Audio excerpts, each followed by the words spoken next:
Our thoughts go to the families of Alice, Elsie and Bebe. Please know our hearts and prayers are with you now and will stay with you. And on behalf of the Council, I would like to extend my thanks to the first responders, heroes and helpers, and acknowledge all the offers of support received with condolences from county, borough and town councils throughout Britain and beyond. There are no words that I or anyone else can say that will ever begin to ease the grief and suffering of the families who have lost so much. The savage events of July 29th tell us very little about our town or our community, but much about the fragility of human existence. What does speak volumes about the town, though, and the community, is the support the bereaved families and those affected have received. Any parent knows that your children are the centre of your universe, and everything you do revolves around them. And to have that cruelly taken away from you is beyond comprehension. There are no words that can ease your pain. The feelings you have are raw. It is time that is needed, time to breathe and time to process your thoughts and feelings. As a community, we must and will give you that time. Those who lost their lives and their loved ones will remain in the forefront of our thoughts. Our thoughts are also with the families who were injured and who attended and those directly impacted. Please know that whatever decisions we make as a council will be led by you all. The loss of children is the hardest blow, precisely because of what they miraculously bring to this world: hope, energy, imagination, innocence. All of us struggle to imagine the trauma and the grief cause, but none of us fail to recognize the tragic and arbitrary blow that was visited upon those directly involved.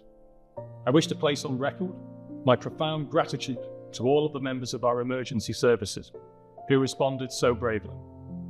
Many members of the public also rushed towards the danger to heroically protect those being attacked and provide aid and support in the immediate aftermath, and they continue to support their communities. Around 90,000 people live in Southport, yet within 2 or 3 connections, pretty much everyone knows everyone else. A community of people who always want to help in whatever way possible. To those members of the community, including businesses, our faith leaders and voluntary sector organisations who continue to offer support, help and guidance to those who need it. To those volunteers who arranged the flowers, looked after the gifts that were left, and those who organised and are continue to organise community events. To the schools who have showed such compassion and professionalism, thank you from Sefton Council. While this tragedy has profoundly impacted our town, we must remember that it is the families who bear the heaviest burden. We stand in awe of the dignity and fortitude of the bereaved families and those injured. Their lives have been irrevocably changed by the loss of their loved ones. We grieve with them and honour their memory. A chorus of angels sings from heaven, and we will remember them always. What does speak volumes for our community is the bold resistance to attempts to turn the tragedy into political and racist conflict. What does speak volumes about our community is the selfless efforts of the emergency services and others who dealt with the shocking aftermath. Perhaps it underlines the central mission of this council to cherish and celebrate and champion the gifts that children bring to this world. My ask through this motion is for the council to commit to us being led by the families. We must listen to what they want, and most importantly, when they want it.